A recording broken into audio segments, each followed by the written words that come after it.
उसके पहले बार भी जब 97 की सरकार बनी तो माननीय बहन जी ने फिर अन्य विकास योजनाओं के तहत जो काम चल रहा था उसके अलावा इसमें और संशोधन किया। यार किसी गांव की आबादी अगर 40 से लेकर 50% अगर शेड्यूल कास्ट की है तो भी अम्बेडकर ग्राम घोषित किया जाएगा।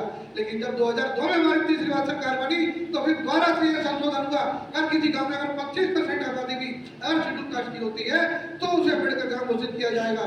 तो इस व्यवस्था को देखकर अन्य वर्ग के लोग जो इस देश में केवल दो विचारधारा काम कर रही है, एक अम्बेडकरी विचारधारा और दूसरी मनुवादी विचारधारा।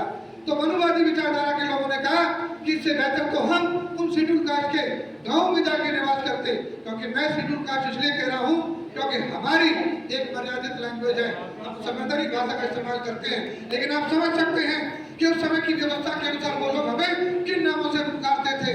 वो लोग कहते थे इससे बेहतर तो ये है कि हम उन गांवों में जाके निवास करें, कम से कम हमारा विकास तो हो जाएगा, हमारे बच्चे दूर दराज जाके क्षेत्रों में पढ़ते हैं, कम से कम अपने स्थानीय गांव में जाके पढ़ने लगे।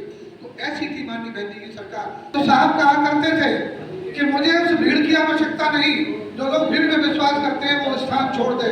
मुझे ऐसे समाज में डिवोटी लोगों की आवश्यकता है जो कंधे से कंधा मिलाकर, चाहे वो संख्या 1 की हो चाहे वो संख्या 5 की हो, लेकिन मेरी बातों को सुनने के बाद वो समाज में पढ़े लिखे लोगों में जाकर संदेश देने का काम करें। तो मैं ऐसे लोगों को अपनी बात रखने का काम मैं ज्यादा शोभावान करूंगा और ज्यादा मैं सम्मान दूंगा। आज V1 बामसेप का पश्चिम विधानसभा का ये कार्यक्रम था, जिसमें पूर्व और वर्तमान बामसेप के जितने पदाधिकारी थे वो सब उपस्थित हुए, अपने अपने विचार रखे और बाबा साहब और अन्य महापुरुषों की जो विचारधारा थी उसको कैसे आगे बढ़ाया जाए और आगे शासन सत्ता कैसे लाया जाए, इस पर पूरी तरह से विस्तार से चर्चा हुई। और अब आगे चल करके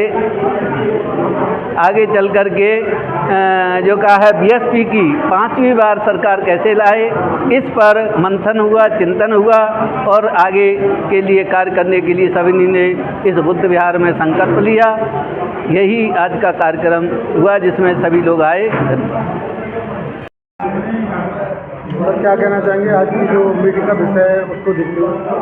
आज की इस मीटिंग के विषय में जो बामसेप की बैठक थी, इसमें मैंने अनुरोध किया है जितने आए हुए सभी लोगों से कि हमें मिशन 2027 के तहत आदरणीय बहन जी ने जितने भी सर्व समाज के लिए कार्य किए हैं उनको हम जनता तक पहुँचाएँ, हम हर व्यक्ति तक पहुँचाएँ। जहाँ भी हम बैठें, जहाँ भी चर्चा करें, वहाँ हम इन कार्यों के बारे में लोगों को बताएं, जिससे कि जन जागरूकता फैले, बहन जी का प्रचार हो और हम लोग दोबारा 2027 में सत्ता में वापस आए। कि बहुजन महापुरुषों की विचारधारा एवं वर्तमान परिवेश में माननीय बहन कुमारी मायावती जी के नेतृत्व में बहुजन समाज पार्टी की सरकार बनने के लिए बामसेप V1 की तैयारी है, भूमिका है, विचार। साथियों, पहला ही पॉइंट है महापुरुषों की विचारधारा। देखिए, महापुरुषों की विचारधारा इस देश के अंदर यदि बहुजन महापुरुष नहीं होते, यदि बहुजन समाज में हमारे महापुरुष पैदा नहीं होते तो शायद हम यहाँ पर नहीं बैठे हुए होते। जैसे सबसे पहली कड़ी में हमारे समाज में महापुरुषों ने, मान्यवर हमारे उस समय ताऊ जी महाराज ऐसे महापुरुष थे जिन्होंने बहुजनों की आवाज को सुना। और दक्षिण में पेरियार राधा स्वामी पेरियार जी थे, कबीर जी थे और उसके बाद अछूतानंद जी जो उत्तर भारत में एक आंदोलन चला रहे थे, हमारे लोगों को उनकी पहचान याद दिलाई, उनको पहचान बताई कि आदिवासियों की क्या पहचान है, आपकी क्या पहचान है। सबसे हमको उन्होंने परिचित कराया। पेरियार जी दक्षिण भारत में अंधविश्वास के खिलाफ आंदोलन चला रहे थे कि ये जो अंधविश्वास है, पाखंड है, इसमें आपको जो जकड़ रखा है सदियों से, इससे बाहर निकलिए, क्योंकि इससे आपका भला नहीं होने का है। एक बार मैं आगराबाद में बैठा था, क्योंकि मैं आगराबाद एसोसिएशन का पदाधिकारी हूँ। और अपने समाज से मैं अकेला हूँ पूरी दीवार, एक नई बात है। तो वहाँ पर चर्चा चल रही कि भारत को हिंदू राष्ट्र होना चाहिए। तो मैंने कहा जब भारत बौद्ध राष्ट्र है तो हिंदू राष्ट्र का तुम क्या करोगे भाई? तो उन्होंने कहा कि बोले नहीं, भारत हिंदू राष्ट्र का मैं नहीं, भारत बौद्ध राष्ट्र है। मैंने कहा कैसे? मैं बताता हूँ कि बाबा साहब डॉक्टर अम्बेडकर ने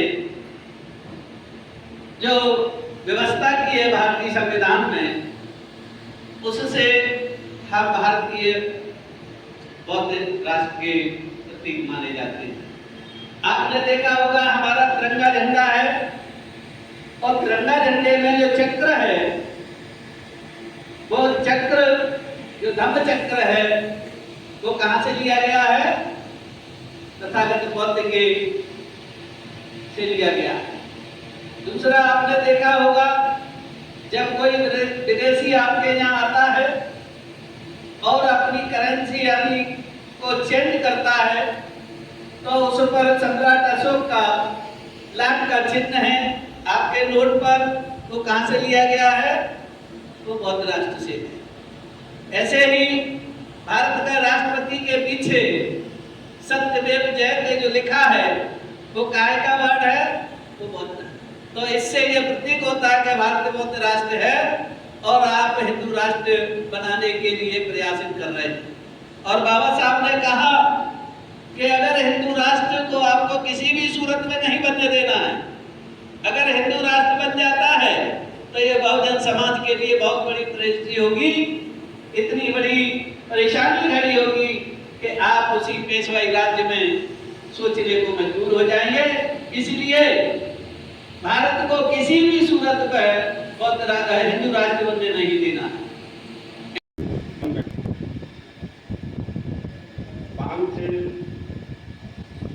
मानवर साहब ने या अन्य साथियों ने, जैसा कि आप एक टीम द्वारा वामशेप का गठन किया गया 1971 से लेकर 78 तक चिंतन और मनन करने के बाद में 1978 में वामशेप का साथियों गठन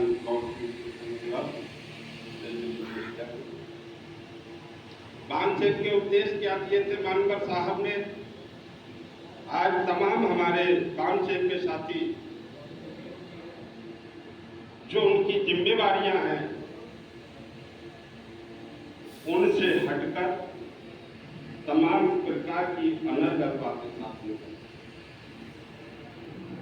अगर आप अपने आप को वामशेप का साथी समझते हैं तो जो वामशेप की जिम्मेवारियां हैं आप अपने अंतर मन में झांक कर देखिए कि वामशेप के कर्तव्य क्या थे, वामशेप को करना क्या नहीं, क्या हम उन कामों को कर रहे हैं। साथियों, 1980-81 में मैं भी जब बहुजन समाज पार्टी में मेरे को भी वामशेप के साथियों ने दिया। चंद्रा जी के द्वारा उनके अथक प्रयासों से आप सब लोग यहाँ उपस्थित हैं। तो इस बैठक की रूपरेखा तैयार हुई। आज इस बैठक में मुख्य अतिथि के रूप में बहुजन समाज पार्टी के मंडल कोऑर्डिनेटर और आदरणीय बड़े भाई सुशील भंडारी जी मंच पर विराजमान, पहले सरकारी सेवा में रहे और जब से ये बुद्ध विहार की स्थापना हुई तब से परम पूज्य भक्ते जी, और मंच पर हमारे विराजमान दूसरे साथी आदरणीय सतीश चौधरी जी जिला सह संयोजक, दूसरे हमारे साथी पूर्व संयोजक भाई सागर जी, एवं यहाँ इस हॉल में बैठे आप सभी वामशेप के पूर्व पदाधिकारीगण और सदस्यगण और सभी यहाँ गणमान्य बुद्धजन जो बैठे हुए हैं, आप सभी को मेरा सादर जय भीम, नमो बुद्धाय। काफी लंबे समय से आप बैठे हैं, मैं आप सभी का तहे दिल से शुक्रिया अदा करता हूँ, धन्यवाद देता हूँ, आपके श्री चरणों में जय भीम नमो बुद्धाय करता हूँ कि आपने अपना अमूल्य समय देकर इस कार्यक्रम को सफल बनाने के लिए अपना योगदान दिया है। लंबे समय से बैठक भी चल रही है, तो आज इस अवसर पर मैं कुछ अपनी बातें संक्षेप में कहकर इस बैठक के समापन की घोषणा करूंगा।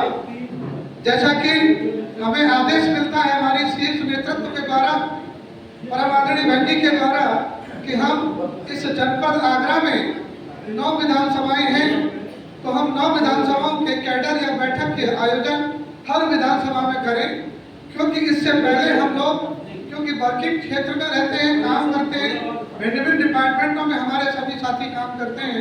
ज़्यादातर एजुकेशन डिपार्टमेंट में, चाहे वो बेसिक एजुकेशन हो, चाहे माध्यमिक एजुकेशन हो, चाहे वो डिग्री कॉलेजेस हो, या फिर बैंक में, LIC में, या फिर ऑडिट या निबंधन, या फिर सेल्टेक डिपार्टमेंट हो, या रेलवे हो, तमाम ऐसे विभाग हैं जहाँ हमारे साथी कर्मचारी काम करते हैं। लेकिन मुख्य धारा में आने से कहीं न कहीं उन्हें संकोच होता है। विशुद्ध वामसेप की परिकल्पना करना आज के समय में संभव प्रतीत नहीं होता। वो समय था मान्यवर साहब के समय में, क्योंकि मुझे भी मान्यवर साहब के समय 96-97 में एक बार सुनने का मौका मिला, तो साहब कहा करते थे कि मुझे उस भीड़ की आवश्यकता नहीं, जो लोग भीड़ में विश्वास करते हैं वो स्थान छोड़ दें। मुझे ऐसे समाज में डिवोटी लोगों की आवश्यकता है जो कंधे से कंधा मिलाकर, चाहे वो संख्या 1 की हो, चाहे वो संख्या 5 की हो, लेकिन मेरी बातों को सुनने के बाद वो समाज में और पढ़े लिखे लोगों में जाकर संदेश देने का काम करें। तो मैं ऐसे लोगों में अपनी बात रखने का काम मैं ज्यादा शोभावान करूंगा और ज्यादा मैं सम्मान दूंगा। स्वीकार कर अगर उसको परिकल्पना को अमली जमा बनाने का काम करते हैं, तो सही मायने में अपने वापसों की विचारधारा को जीवित करने का काम आप लोग करेंगे। लेकिन ये भी मैं इस बीच में देखता आ रहा हूँ, लंबे समय से लोग समझते हैं कि मैं हो सकता हूँ नया हूँ, लेकिन मुझे बहुजन समाज पार्टी के रूप में सबसे पहले मैंने कार्य करना प्रारंभ किया था। 89 का इलेक्शन मेरी विधानसभा एडवांसपुर से, जिस विधानसभा का नंबर उस समय 385 हुआ करता था, मैं उस विधानसभा का पहले विधानसभा महासचिव हुआ, उससे पहले सेक्टर अध्यक्ष रहा।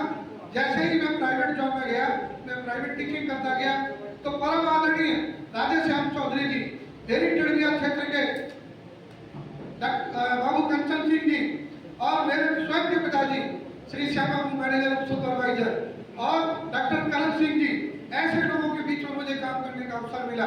मैंने आपको भी देखा, जो इस समय परम पूज्य मंत्री जी भी बैठे हुए हैं यहाँ पर, बहुत से लोगों के बीच में काम करने का मौका मिला। आप लोगों से ही सीख कर मैं धीरे धीरे जब पूरी तरह से सरकारी हुआ, तो मुझे RP सिंह के समय जब कालिंदी गांव में बैठक हुई, माननीय धर्मप्रकाश भारती जी उस समय मंडल कोऑर्डिनेटर थे, और यहाँ के इंचार्ज कोऑर्डिनेटर माननीय नरेंद्र कश्यप थे, जिस समय बहुजन समाज पार्टी में एनएलसी हुआ करते थे। तो मुझे प्राइवेट नौकरी के बावजूद विधानसभा एडवांसपुर का संयोजक बनाया गया। तो लंबे समय से काम करने का अपने बीच में अनुभव था। खट्टे मीठे अनुभवों के बाद कभी मैंने हार नहीं मानी, लेकिन समय बदलता गया, काम लोग करते गए। लेकिन आज के इस परिवेश में लोग कहते हैं कि बहन जी के नेतृत्व में 4 बार की सरकार बनी। 95 में हमने सरकार का स्वाद छका, 97 में छका, 2002 में छका, और 2007 में पूरी तरह से सरकार बनी। लेकिन इन सरकारों के द्वारा किए गए कार्य, माननीय बहन जी के नेतृत्व में जो कार्यों की चर्चा हमने नहीं की। सबसे पहले सरकार में माननीय बहन जी के नेतृत्व में सरकार बनी, तो आप ही लोगों की आइडियोलॉजी थी, मान्यवर साहब की आइडियोलॉजी थी, जिसके आधार पर अम्बेडकर ग्राम घोषित किए गए। ऐसे लोग कितने हैं जिस बात की चर्चा करते हो पब्लिक में जाकर कि माननीय बहन जी के द्वारा अम्बेडकर ग्राम घोषित करके उसका चौमुखी विकास करने का काम किया, चाहे वो नाली खनन हो, चाहे हैंडपंप हो, चाहे बिजली हो, चाहे प्राथमिक स्वास्थ्य केंद्र हो, चाहे वो प्राइमरी शिक्षा के लिए प्राइमरी स्कूल की स्थापना हो। ये सबसे पहले माननीय बहन जी के नेतृत्व में हुआ। कम समय की सरकार थी, लेकिन संदेश छोड़ के गई। उसके बाद आपकी बारी आई गठबंधन की सरकार 1997 में। तो 97 जो पहले माननीय बहन जी ने अम्बेडकर ग्राम घोषित किए थे कि जिस अम्बेडकर ग्राम को घोषित किया जा रहा है उसकी आबादी अगर 70% से अधिक शेड्यूल कास्ट की, शेड्यूल ट्राइब की है, या अन्य पिछड़े वर्ग के लोग रहते हैं, तो अम्बेडकर ग्राम घोषित होगा। ये 95 की व्यवस्था थी। उसके पहले बात में जब 97 की सरकार बनी, तो माननीय बहन जी ने फिर अन्य विकास योजनाओं के तहत जो काम चल रहा था, उसके अलावा इसमें और संशोधन किया। यार किसी गांव की आबादी अगर 40 से लेकर 50% अगर शेड्यूल कास्ट की है, तो भी अम्बेडकर ग्राम घोषित किया जाएगा।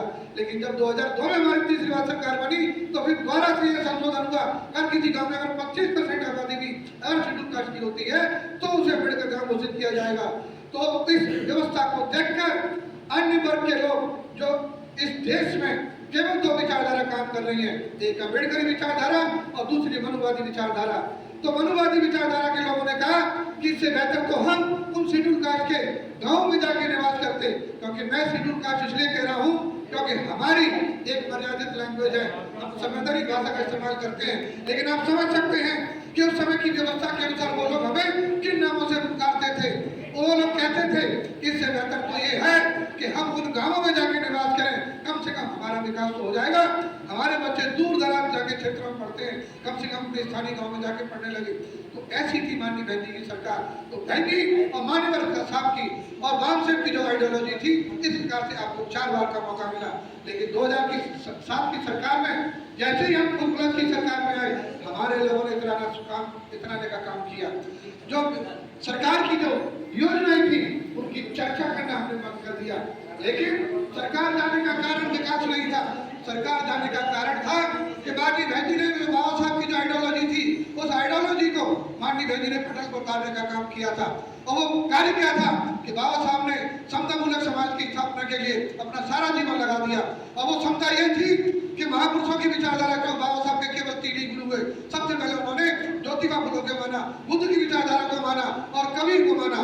और कबीर, बुद्ध और फुले तीनों की विचारधारा थी कि मानव मानव एक समान। ये सारी विचारधारा क्षमता है, भाईचारा है, बंधुत्व है, ये विचारधारा थी। और आपकी सभ्यता अगर देखा जाए तो कौन जो धारा की सभ्यता से ताल्लुक रखती है आपकी सभ्यता। हमारे साथ में तमाम ऐसे बुद्धिजीवी और विचारकार बैठे हुए। माननीय बहन जी ने बुद्धिज्म को जाकर इस सेंट्रल गवर्नमेंट की नाक के नीचे जाकर स्मारक बनाने का काम किया। जब 2011 में अंतिम रूप जो स्मारक ले रहा था, तो देश की सरकारों ने और तमाम सामंतशाही लोगों ने और तमाम मनुवादी लोगों ने देखा कि ये लेडी एक ऐसा काम करने जा रही है जो सम्राट अशोक ने अपने शासनकाल में किया था। आज हमारे बीच में रहकर इसलिए टेलर देने का काम किया है। अगर इसको दोबारा मौका मिला तो ये पूरे देश को बुद्धमय बनाने का काम करेगी। इसलिए अंदर लोगों ने, आरएसएस के लोगों ने ये कहना शुरू कर दिया। और ये कहना कब शुरू किया? 2014 के इलेक्शन में सबसे पहले कैबिनेट पश्चिम बंगाल से आवाज आती है वामदलों के द्वारा, जो कभी अम्बेडकर को मानने वाले नहीं थे, कभी मान्यवर काशीराम साहब को मानने वाले नहीं थे, कभी माननीय बहन जी के नेतृत्व में उन्होंने एक बात को सुनने का काम नहीं किया। ऐसे वामदलों के लोगों ने कहना शुरू किया अगर कोई देश में शासन सत्ता चला सकता है तो बहन कुमारी मायावती चला सकती है। इसलिए वो नेतृत्व भर के आया मान्यवर श्री काशीराम के रूप में। जो देखा जाए तो वो शेड्यूल कास्ट की बैकवर्ड की बात करने लगे। लेकिन अगर हम असली रूप से देखा जाए तो जाट जाति, चाहे वो पूर्वांचल में चमार भूजिया और हमारे उत्तर प्रदेश की पश्चिमी उत्तर प्रदेश में रहने वाली जाति जाटक और धीमर, मल्ला, निषाद, जो भी जातियां हैं, शेड्यूल कास्ट की सब जातियों में अग्रणी जातियां लेके वो 7 जातियां हैं। इन जातियों ने इन मूवमेंटों को समझा, इन भाषाओं की आइडियोलॉजी को समझा और कारवां में जोर शोर से चलने लगे। चाहे वो बैकवर्ड में कुशवाहा हो, यादव हो, ये सारे लोग मान्यवर साहब के साथ चले इस आइडियोलॉजी के आधार पर। तो आपका कारवां बढ़ा तो मान्यवर साहब का ये कहना था, ज्यादा मैंने उनको नहीं सुना, केवल 2 बार का अवसर मिला उनको सुनने का, उनका सानिध्य प्राप्त करने का। तो उस अवसर में हमने देखा मान्यवर साहब कहते थे कि हमें सरकार पूरी मेजोरिटी की नहीं चाहिए, हमें सरकार अल्पकालिक चाहिए, हमें सरकार गठबंधन की अर्थात लंगड़ी सरकार चाहिए। क्यों कहते थे साहब का एक ही सिनेरियो था कि गठबंधन की होगी तो चौमुखी विकास दर की वजह से होगा, कम समय की होगी तो कम समय में ज्यादा काम करने की कोशिश करेंगे और दूसरे को मौका मिलेगा। तो एक डर का भाव होगा कि जिसकी सत्ता में भागीदारी ज्यादा होगी, जिस वर्ग की होगी, उसको अवसर अवश्य मिलेगा।